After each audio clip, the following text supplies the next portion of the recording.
DND number 7, Warriors, in Jesus' name, chapter 11.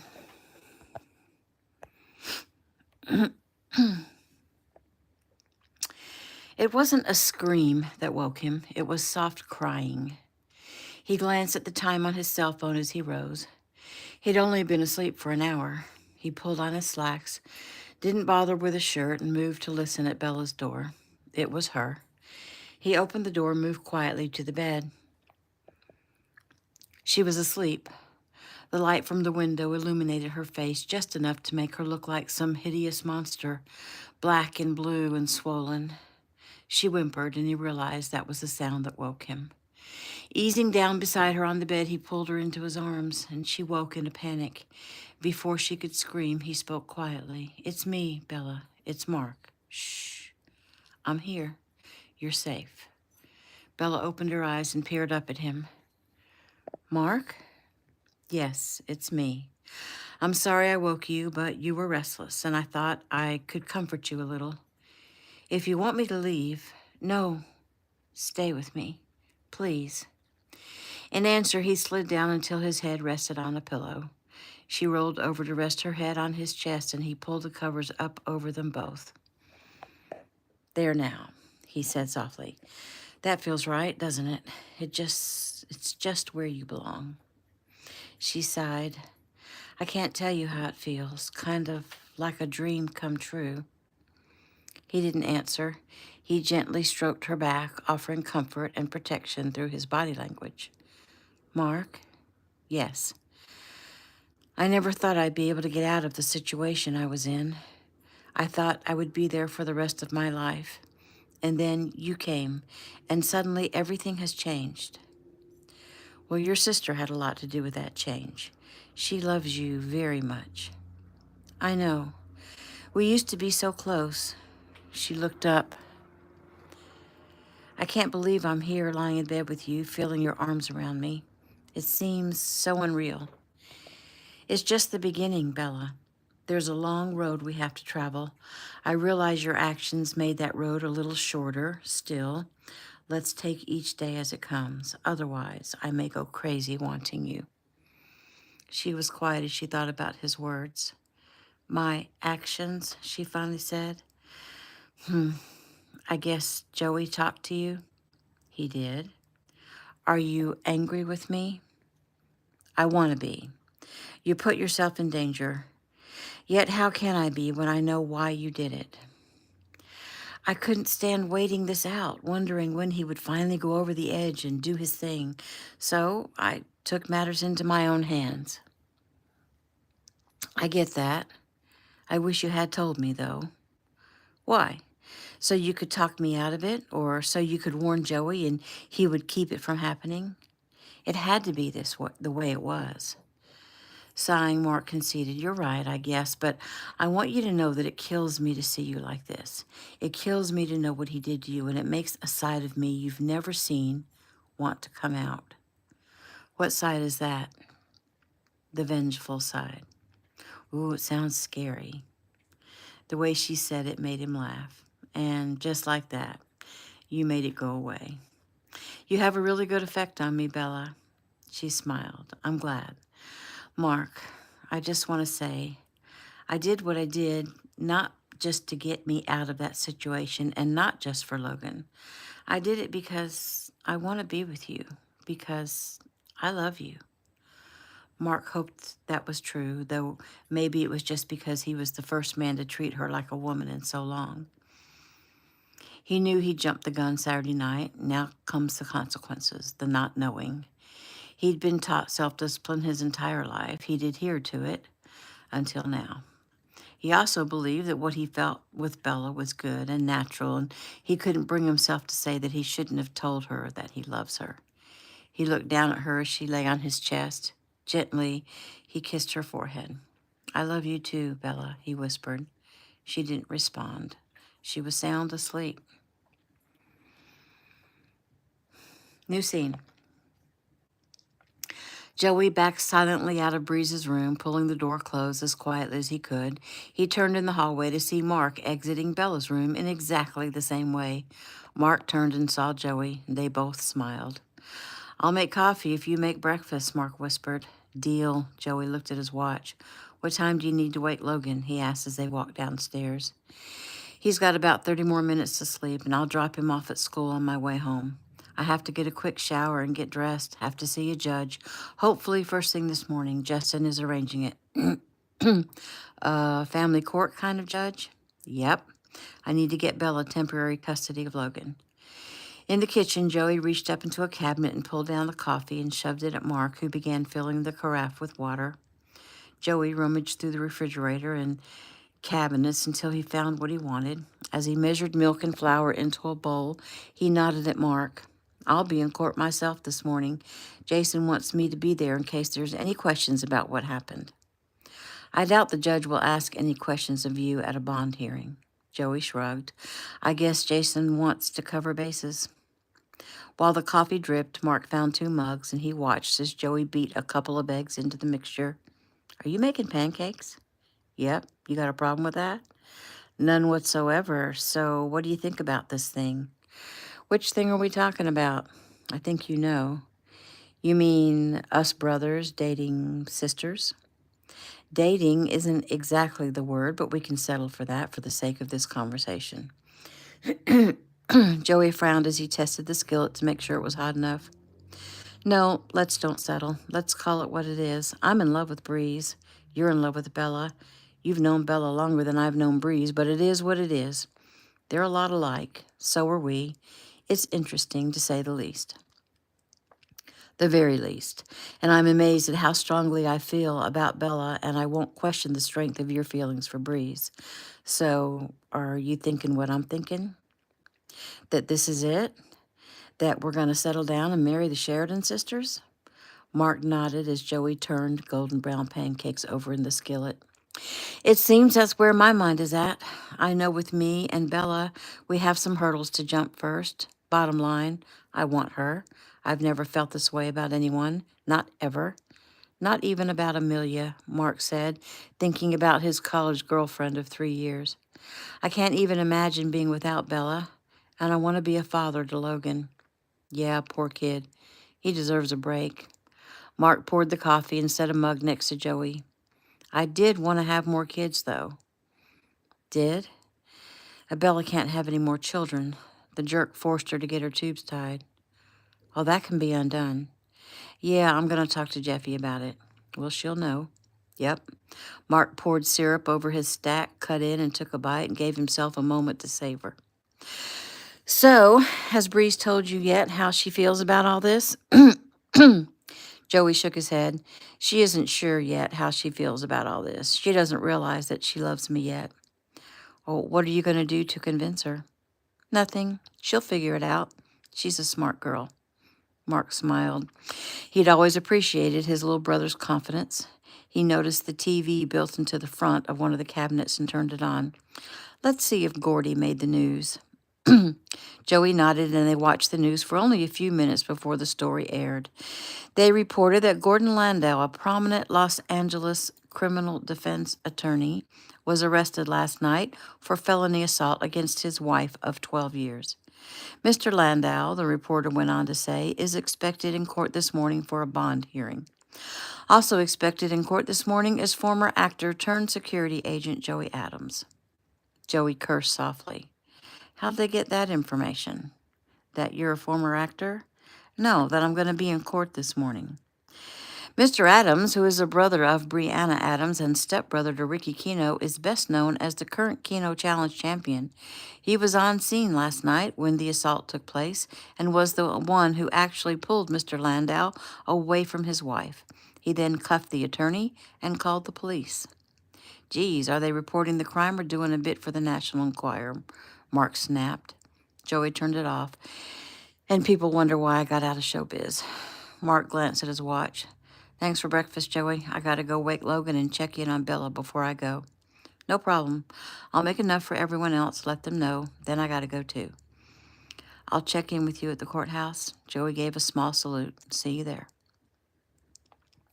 New scene. Logan didn't seem to be terribly upset this morning, did he? Breeze asked as she leaned against the kitchen counter drinking coffee, watching Joey cook pancakes for her. I think he sees the hope in the situation. He's a good kid, a strong kid, Joey said, as he placed a stack on a plate and carried it to her and moved close and rubbed his knuckles over her cheek. Reminds me a lot of his aunt. Bree smiled up at him and accepted the plate. It smells good. He lowered his head to her neck just below her ear. Sure does. She remained still, allowing him to nibble on her skin. Wow, Joey, you're the only one who can do that, she finally said. Do what? Distract me from food. He smiled and backed away. Well, that should tell you something. It tells me you're very, very good. Smiling, he moved away and ushered her to a chair. Sit, eat. I have to run upstairs and shower and dress. I saw you brought a suit back with you. You got somewhere special to go this morning? Court. Oh, her eyes widened. Oh, Joey looked behind him. Bella stumbled into the kitchen. He reached out to steady her as Bree sprang from her chair to do the same. I'm okay, Bella said quickly, just a little dizzy. Bree, sit back down and eat. Joey eased her down into a chair. He'd seen plenty of bashed-in faces in his line of work, but this one tore him apart. He shook his head. Looks pretty bad, doesn't it? Bella said. Joey nodded. It does. But when the swelling goes down, it'll make a big difference. Don't worry. You will heal. I'm not worried. I know it will heal. It's healed before. The body is an amazing thing. She glanced at her sister. Eat, Breeze. I'm okay. Can I get you some breakfast? Joey asked. She shook her head. I'm too sore to chew food. Maybe just some juice. Joey's lips pressed tightly together. You need nourishment. Let me make you a very thin protein shake. It'll be easy to get down. Bella gave what Joey took to be a smile. If you insist, she said. I do. It took Joey only a few minutes to serve Bella. He then showered and dressed and came down to wrap his arms around Breeze as she stood at the sink doing up the dishes. I'll check in with you later. Breeze leaned back against him. Thanks for everything, Joey. It's nice to have someone I can depend on, even if it is because I'm paying you. You have me to depend on for many reasons, Breeze. Being paid isn't one of them. It may be what started it, but not now. From here on out, I'm here for you because you and me are not finished, not by a long shot, so get used to the idea. Placing a finger under her chin, he turned her head and placed a soft kiss on her mouth. Turning, he smiled at Bella. Take care. I guess Mark has told you he'll call as soon as he speaks with the judge this morning. Bella nodded. I admit I'm pretty anxious to get that call. Well, everything's going to be okay. Keep that thought in mind. He nodded at Breeze. Keep the security system on. She nodded and watched as he left. Breeze turned and smiled at her. Bella tried to smile back. He's quite a guy, she said. Breeze wrinkled her nose and gave a shrug. I guess. He's cocky. He's in love with you. Yeah, I think he thinks he is. I mean, he's made it pretty clear, but we hardly know each other. Well, some men know their minds and hearts pretty well. He strikes me as one who does. I guess. You don't feel anything for him? Bella asked. I do, but... But what? I don't know. He's so perfect, you know?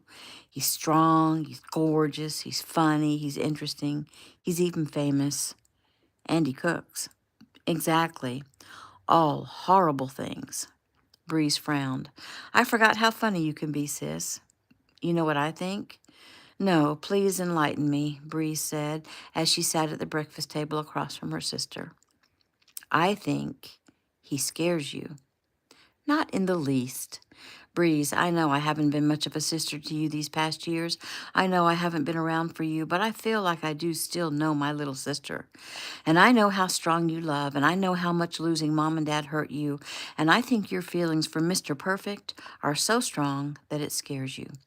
Maybe you're afraid he won't love you as much as you do him, or maybe you're afraid it won't last, or maybe you're afraid something will happen to him since he works such a dangerous job, or maybe you're afraid he'll turn into a monster like your sister's husband. And maybe I just don't want to get serious. It's too late for that. I can see that at a glance. Bree shook her head. No, he's just fun to be with, that's all. Well, maybe it's because he's so strong you feel he might dominate you, Bella went on as if Breeze hadn't said a thing. I can tell you right now that you are just as strong, and life with you two would never be boring. How wonder is I How wonderful is it that you and I end up with brothers? We can see each other every day. We can play tennis together, doubles. We can go on double dates. You can be a part of your nephew's life. We'll have a big family cookouts on July 4th, and we'll spend Christmas together with their giant family, probably at Grandmaster Kino's home. Oh, it's going to be so wonderful. Bree smiled at her sister. She didn't tell her that her words scared her, not for herself, but for her sister. It's possible that things could turn out just as she described. It's obvious that Bella was deeply in love with Mark and expected to marry him once she was free of Gordon. Her sister, though, older, seemed so very young and naive at the moment, and it frightened Breeze. She didn't want Bella to ever be hurt again, not in any way. Just tell me you'll give the poor guy the benefit of the doubt, Bella said. Breeze let out a breath. I promise. Bella smiled sweetly at her sister. Breeze, there's something I have to say to you. You mean more than what you've already said? Breeze asked with a smile. Bella nodded seriously. I need to say thanks. No, you don't. Please, just let me say it. I should have said it the other day when you told me you'd gone to Ameritech and hired them to protect me. I didn't because I was a little miffed about being spied on, but Breeze, to do what you did, the love and care you've shown by doing that, I'm humbled by it. So I want you to know how grateful I am that I have a little sister who would go to such lengths to help me, to protect me. I love you, Bella. And I love you too, Breeze, and I can't wait for us to be able to spend time together. Breeze hid her consternation. Me neither, she said with a smile. Now, what do you say to us getting comfortable in the family room on the big old sofa and get caught up and look at pictures of our childhood and maybe even have a good cry? Sounds good. All but the last part. I'm done crying. New scene. The judge is Judge Hovan. Unfortunately, he's covered up this morning in court, but he said he would work you in at noon, so have all the paperwork ready to present and don't be late, Justin said. Mark nodded. Thanks, I'll be ready. I can't let Bella down. He started out of the office, but stopped when Justin spoke. How's she doing? Mark shook his head. Mentally and emotionally, she's surprisingly okay. Physically, I can't believe how bad it looks. Her face is so swollen. Can she speak clearly? Yes, at least there's that. Well, your mother couldn't. Mom? Back when you were a kid and James Crane got to her while you were away at your dad's for Christmas. Mark remembered the stories. He'd never actually seen how badly his mother had been beaten. Jason says Gordon hit Bella hard, but only twice. James hit your mother over a dozen times. He beat her senseless. Her eyes swelled shut. He busted open a place on her cheekbone and they had to stitch her up. Her lips were so swollen, her top lip actually touched her nose. She couldn't speak. She couldn't form the words with her mouth. Mark stood frozen, thinking about how Bella had looked this morning and how much worse someone had done his own mother. The thought of his mother going through something like that. He felt no shame when his eyes moistened. Justin nodded. I'm just saying that it could have been worse. Much worse. Did Eric, I'm sure he wanted to kill the guy. He struggled for a long time with the need for revenge. It was a difficult time, to say the least. And he got that revenge. Justin shook his head. No. Eric had to let go of that need, and when the time came, it wasn't revenge. It was just survival. My mother's survival. Correct. Well, thanks, Justin. I think I understand so much more now about that time in my mother's life. And I think I need to tell Eric just how much I appreciate his taking care of Mom. Justin smiled. Gratefulness is always a good thing. Mark left the office and immediately called Bella. How are you feeling? He asked. I'm a little tired, but I'm okay. Breeze and I have been talking and reminiscing all morning, so I'm afraid to ask, how did things go with the judge? Well, he can't see me until noon. I promise the moment I have the custody order in my hand, I'll let you know. Okay. And you're sure you can get it? I'm sure. Bella drew a calming breath. Sweetheart, your body needs rest to heal. Why don't you take a nap, and by the time you wake up, I'll have the order. That's the same thing Breeze has been saying. I guess that's what I'll do. Good. You sleep and stop worrying. Yes, sir, she said with a laugh. Bye. Bye, my love. He hung up. Bella smiled at his last words. My love. She glanced over at her sister, who was smiling at her. What? Bree shrugged. Nothing. I just like seeing you smile. So did he get the order? Well, the judge isn't available until noon, and Mark told me to rest and he would call when he had the order. Well, that's a good idea. You go take a nap. If you think you'll be okay, I'm going to go shopping and pick up some things for you and Logan, and by then it'll be time to pick Logan up from school. I'll be fine. Well, I'll lock up tight and turn on the security alarm, and Ameritech has someone watching the house, and Joey says he's going to swing by to check on us, but I'm sure he won't wake you. Go shop. I'm going up to bed. Once Breeze left, Bella made her way up the stairs. She went into the bathroom to freshen up, trying not to look at her reflection in the mirror. Earlier this morning, she'd been surprised by how bad it looked. She didn't care to see it again. She climbed into bed and laid her cell phone beside her on the night table. Snuggling down under the covers, she drifted off. It seemed she'd only been asleep a few minutes when the phone rang. She sat up quickly and grabbed the phone and looked at the caller ID. Gordon. Hand shaking, she set the phone down, stared at it until the ringing stopped. The fear was back. Why is he calling her?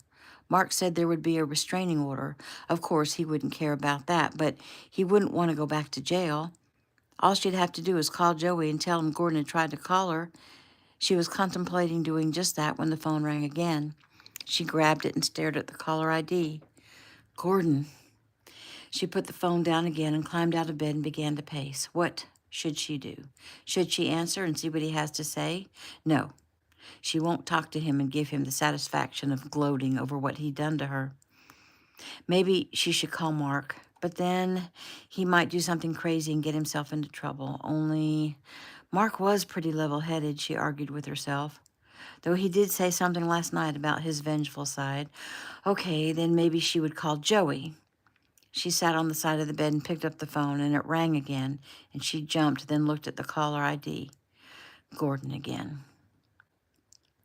She set the phone down quickly as if he could reach through it. She realized she was crying. She thought she was being so strong, but now she was falling apart. She felt her stomach heave, and she flew to the bathroom just in time to be sick. She rinsed her mouth and washed her face, and by the time she came back into the bedroom, the phone was ringing again. Ignoring it, she quickly got dressed in the clothes Breeze had given her. The phone continued to ring. She paced back and forth, trying to decide what to do, and the phone continued to ring. Don't let him scare you, she told herself over and over again as the phone continued to ring. Not answering was being afraid. He can't reach through the phone and hurt her. Whatever he had to say couldn't hurt her. And after 30 minutes of indecision, she couldn't take any more. She ran toward the night table and grabbed up the phone. What? She yelled into the receiver. There was a moment of silence before he spoke, and when he did, it was in that disgustingly quiet voice he liked to use that she hated so much. I think you're going to want to hear what I have to say. I doubt that. I want you to come home, Bella. I promise I won't hurt you. She laughed. Are you kidding me? Have you lost your mind? Not hardly. Look, I know things got out of hand, but I'm actually doing you a favor now. I'm offering to let you come home and live here with me and Logan. Her stomach dropped. Logan and I are not coming to live with you. You're insane. Be careful, Bella, or I'll withdraw the offer. Now, before you say something else, I think you should know that I already have temporary custody of Logan. Liar.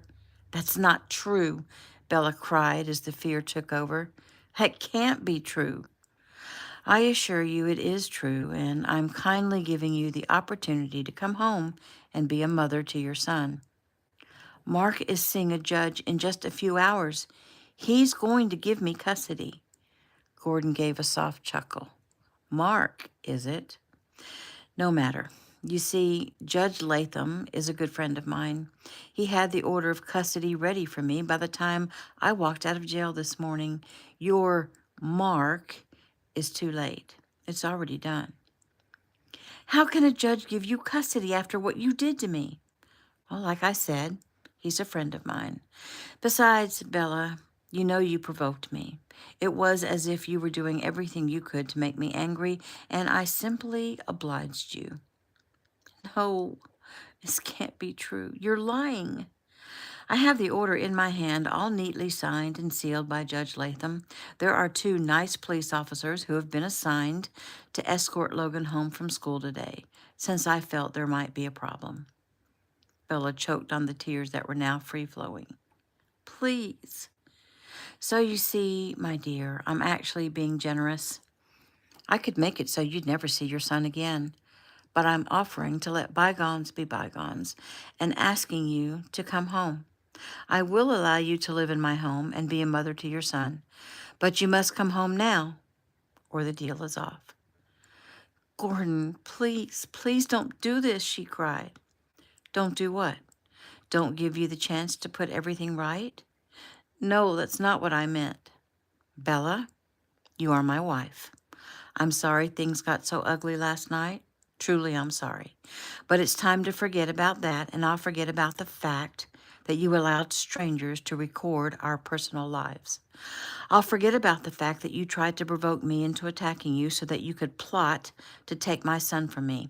And I'll forget about the fact that I think you're having an affair with your attorney.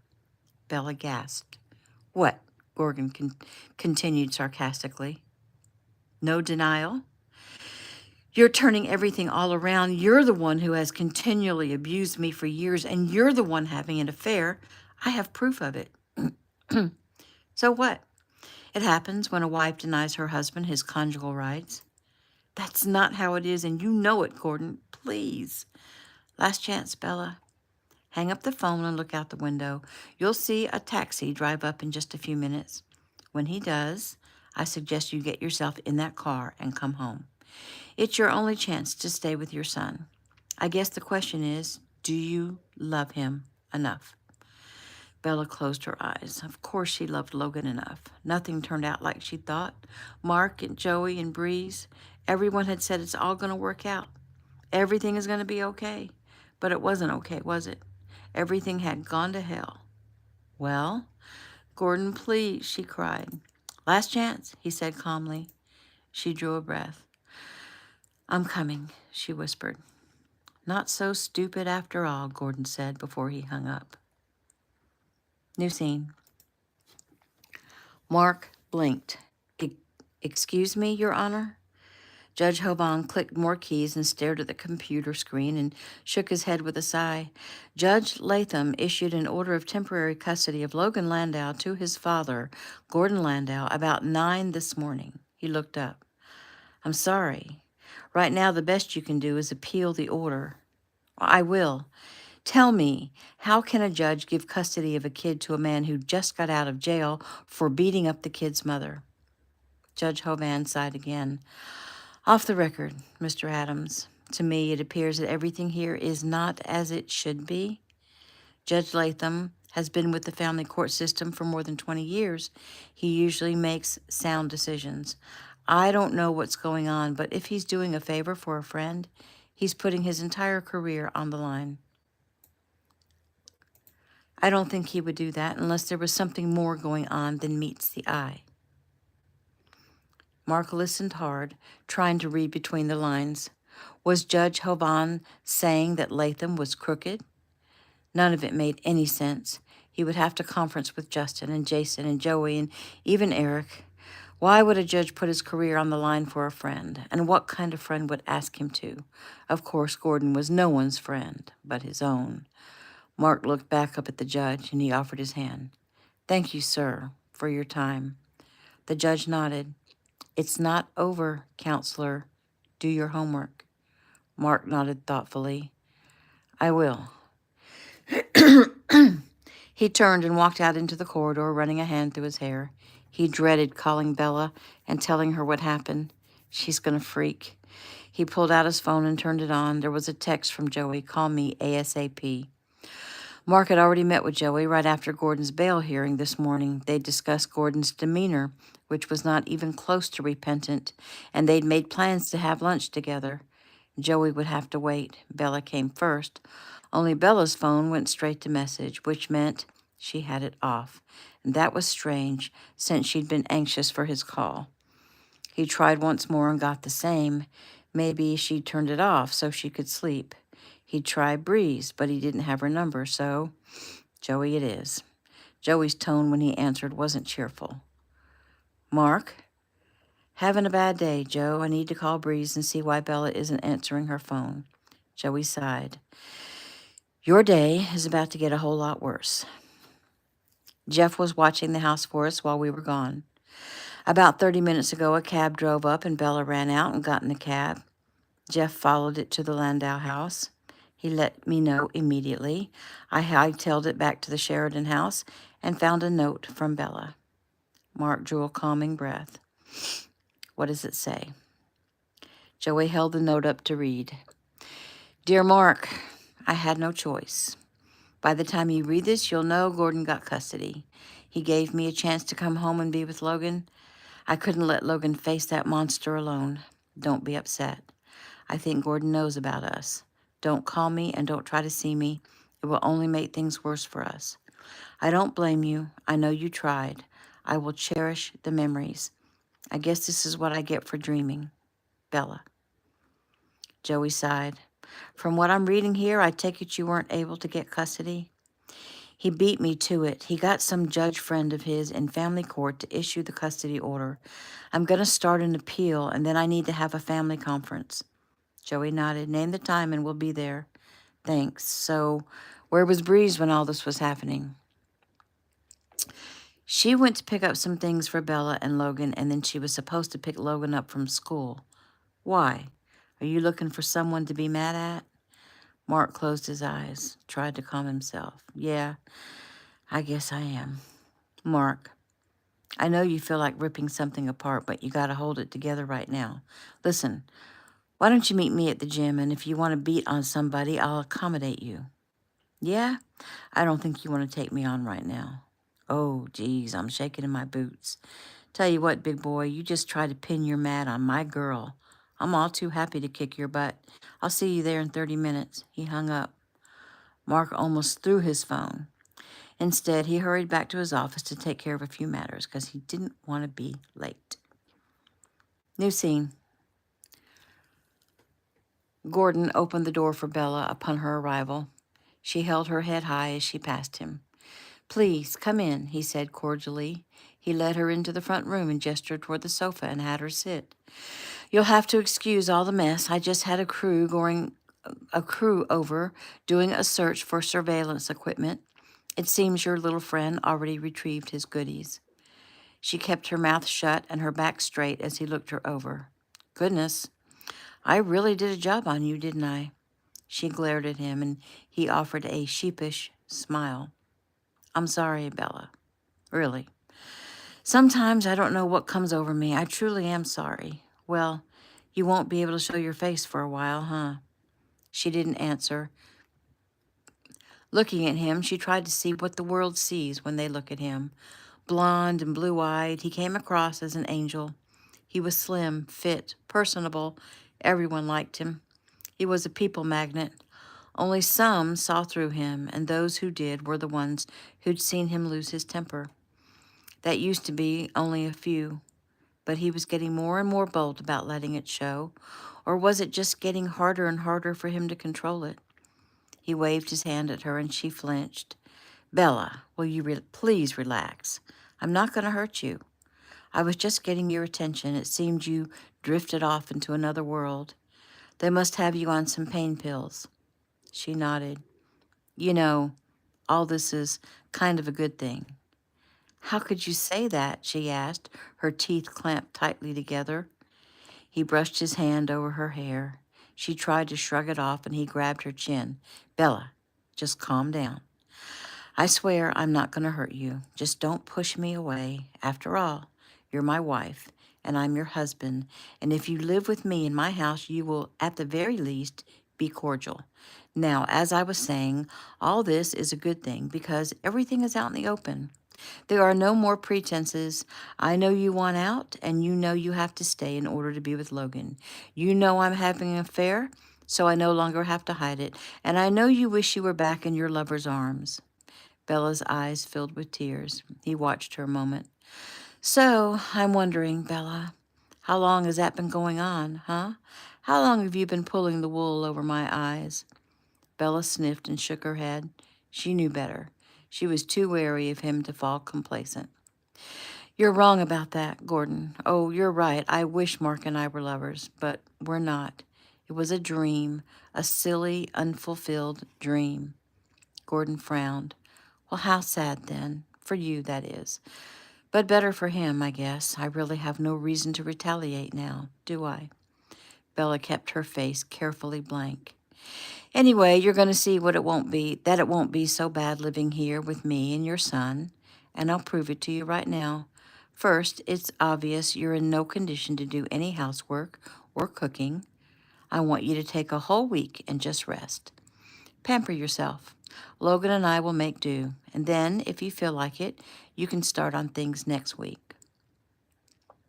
Bella suddenly realized that it was important to Gordon, for some reason, that they at least appear as husband and wife. Important enough that he was making an effort to make sure she stayed. She wondered if it was a simple matter of pride or if there was some other reason. Could it be that she had him over some kind of barrel? She made a quick decision to push the boundaries and looked up at him fiercely. I'm going to make a few demands of my own. She waited for his snide remark, and when it didn't come, she knew she was right. Instead of arguing with her, he smiled. I swear, Bella, I think I like this new feisty you. Very well. What demands would you like to make? She couldn't believe his response. It was too easy. Still, she decided she was about to test her power. I want separate bedrooms. You are my wife. In name only, as you stated yourself a minute ago. I will live in your home. I will take care of your home and play hostess when you need me to, and I will take care of our son. But that is as far as my wifely duties go. He shrugged as if he couldn't care less about it. Fine with me. Have your own room. Anything else? He asked generously. Yes. I want you to allow Logan to have friends. I want him to be able to go out and do things with kids his own age. He wants to play ball. He wants to go to school activities. He needs some freedom. Gordon nodded. Done. See, Bella, I can be reasonable. That remains to be seen. One more thing. Yes? Don't ever hit me again. He smiled. Well, don't ever make me hit you again. It was supposed to be a joke, but Bella knew better. She didn't buy this new Gordon. She knew him too well. At least she felt as if she'd bought her and Logan some time before the cycle began again. You look tired, Bella. Why don't you go upstairs and get some rest? She rose and grabbed her purse. I think I will. Slowly, she climbed the stairs. She suddenly felt so tired. So tired. All she wanted to do was lie down and sleep and never wake up. She stopped suddenly and drew a sharp breath. The thought shocked her. That's not what she wanted. She didn't want to die. She was tired, that's all. She wanted to be here for Logan, and she was grateful to be here for Logan. He's going to be confused and upset when he gets home today, she thought.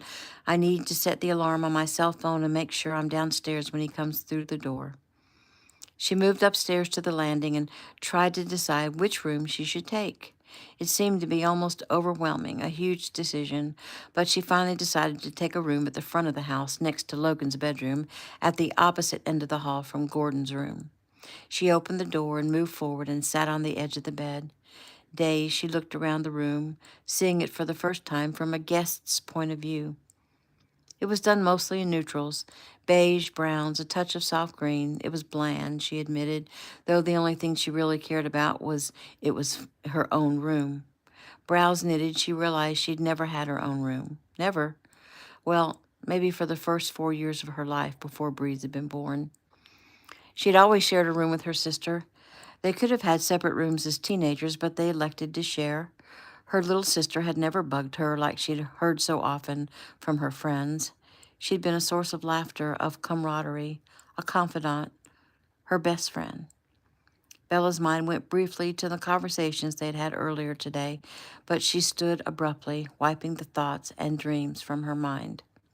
Deciding to take care of the business at hand, she went back down the hall to the room she'd shared with Gordon, thinking to collect a few of her personal things from the bathroom.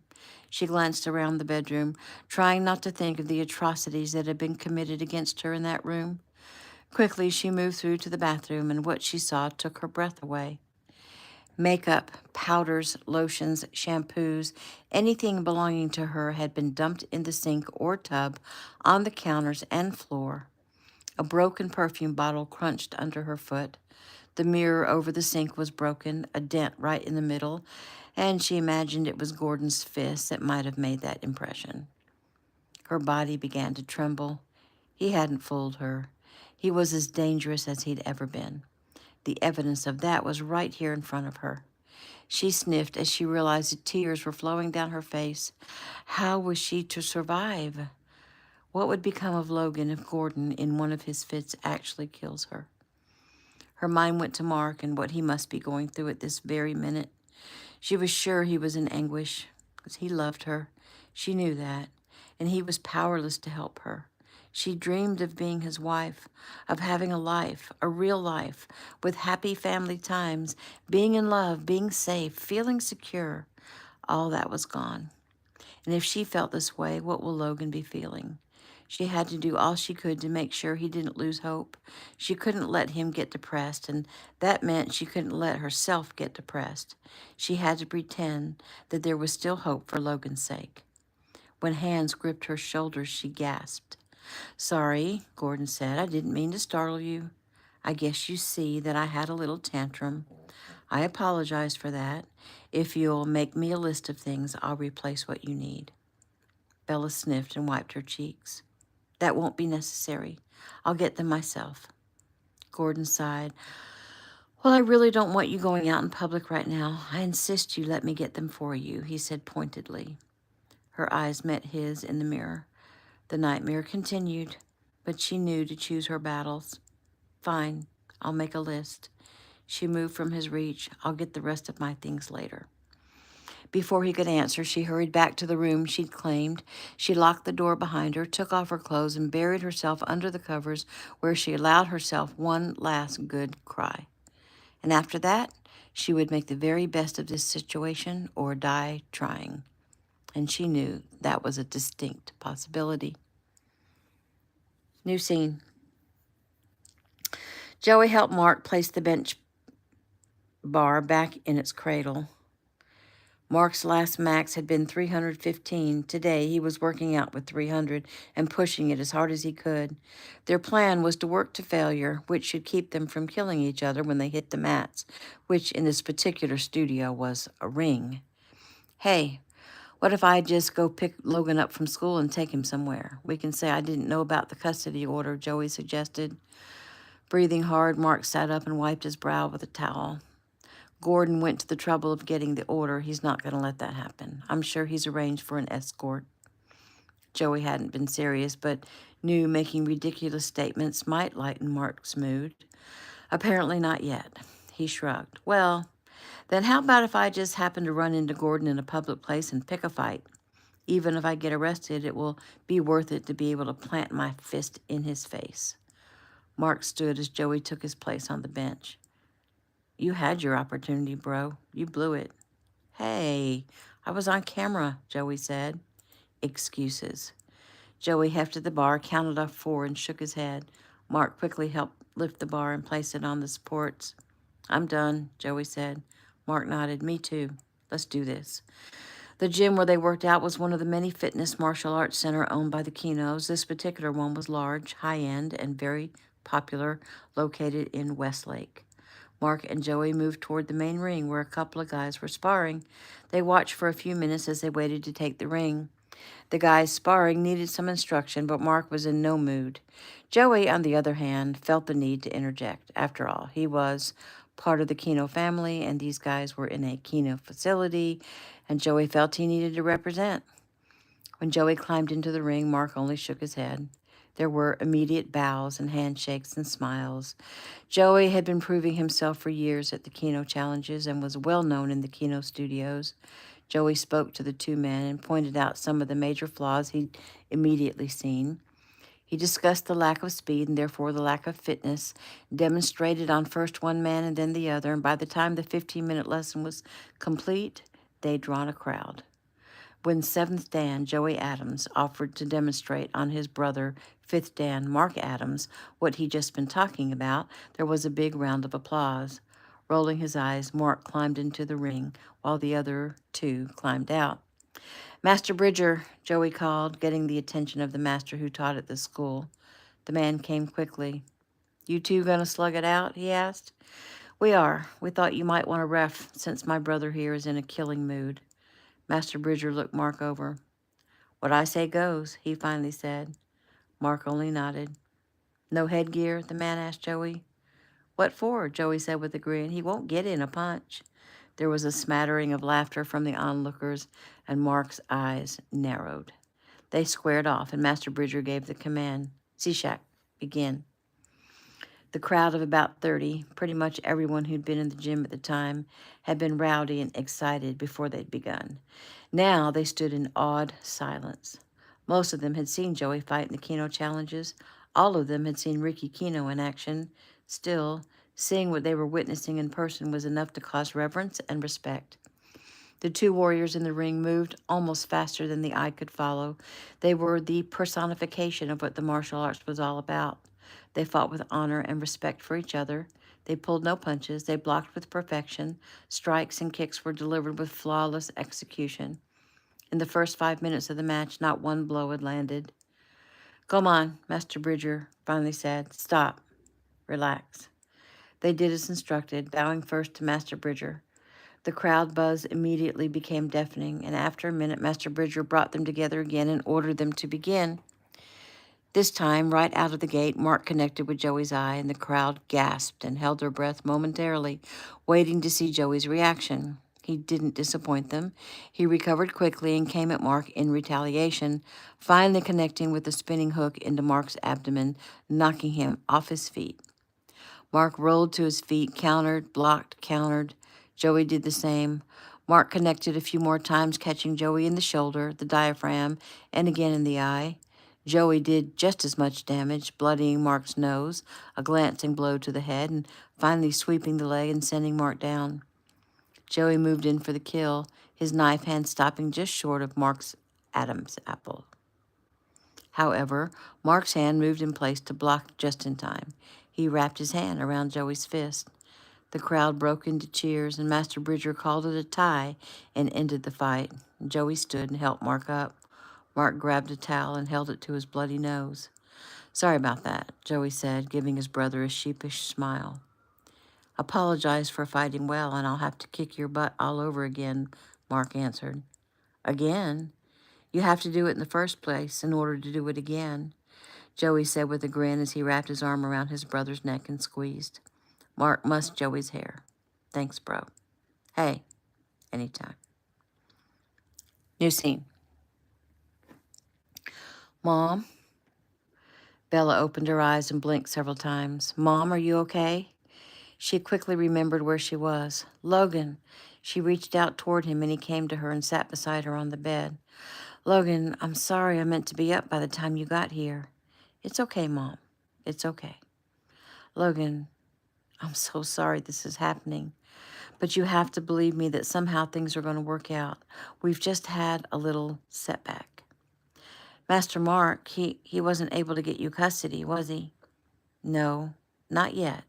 But I'm sure he's working on it." Logan looked away and tried to blink back the tears that threatened. "Oh, Logan," Bella said softly, "I'll be here for you. We'll get through this." "You were out," Logan said. "You were finally out, and now you're back here because of me." "I know it's because of me." "No, sweetheart, don't think of it that way. Stop, Mom. I understand what's going on. Don't you know that I'd rather live without seeing you and know that you're safe? Bella smiled at her very grown-up son. Oh, Logan, if you want me to understand that, then you have to understand that I'd rather face a little danger than allow you to grow up without me around. You're my son, and I love you with every fiber of my being. I love you too, Mom. She hugged him and stroked his hair. Was it awful to get out of school and find you had to come back here? He took a moment to answer. I knew it could happen. I almost expected it, so it wasn't such a big surprise. I knew he wouldn't just let us get away. What did he say to you when you got home? He said he was sorry, that things were going to be different around here. He said he was going to let me see friends and do some stuff. He said he knew I didn't believe him, but he would show me. Bella sighed. Well, maybe he's telling the truth. Good grief, Mom. Don't tell me you're falling for his lies. Bella blew out a patient breath. No, Logan, I'm not. I'm just trying to be strong for your sake, but it appears there's no need for that. Smiling with pride, she took his hand. Logan, promise me you won't do anything to antagonize your father. Have I ever? No, but I know you're angry now, so just go along with whatever he asks. That's the best way to handle things. He was quiet a moment. If that's what you want, I mean, if it will make things easier for you, then I'll do it. That's what I want. They both turned at the knock on the door, and Gordon poked his head in. Sorry to interrupt, but I told your mom to get some rest, so I thought maybe you and me should go out to eat. How does Clinton's Steakhouse sound? Logan had no desire to go out to eat with his father, and he started to say so. The last time he'd been out to eat with his dad had been Logan's 9th birthday. During dinner, his mom had differed in opinion on how well the server had treated them, and in the car on the way home, his father had backhanded her in the mouth. She hadn't expected it. He'd surprised her, and Logan thought it was the element of surprise that was his father's greatest weapon. It was the wondering, the anticipation that was so bad. No, he had no intention of going out to eat with his father. It was the look in his mother's eyes that changed his mind. He shrugged nonchalantly. I guess that would be okay. And that is the end of chapter 11.